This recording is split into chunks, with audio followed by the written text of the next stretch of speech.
I felt it was important to remind you during these difficult times that I am always here. I don't care who you are, who you voted for, what your background is, I'm always here if you need to reach out to somebody.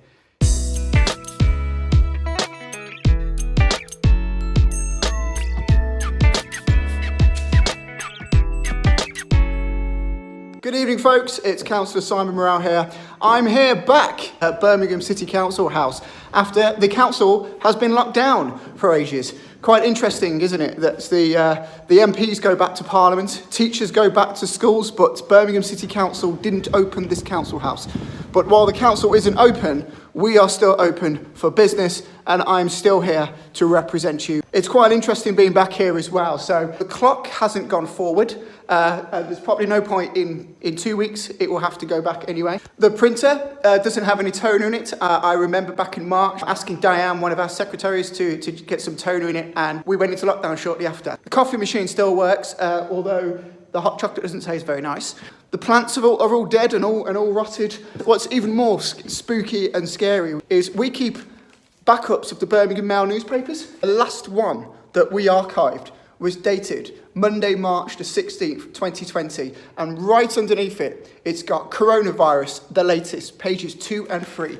Now, if that isn't apocalyptic film scenario, I don't know what is. I really need to get my hair cut, by the way. The reason I'm making this video is to tell you that while the Labour-run council here are refusing to open the city council, we are still here representing you and will do all year round. If you are having problems with anything, if you're having problems with your council tax, if your housing repairs, if the bins are being missed, if you need emergency food parcels, I can help you with that.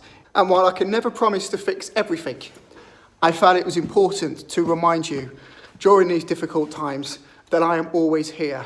I don't care who you are, who you voted for, what your background is, I'm always here if you need to reach out to somebody. A few weeks ago, I published a video of myself sitting right there having an anxiety attack 2 weeks before delivering my suicide prevention's maiden speech. During that speech, I read out my own personal election address.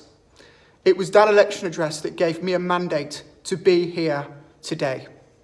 In that, I talked about our young boys and men falling behind and being ignored by society. I don't care who I offend or who gets annoyed or how much the opposition tries to come after me. Your voice matters to me, and I will ensure that the Franklin community is represented loud and proud here on Birmingham City Council.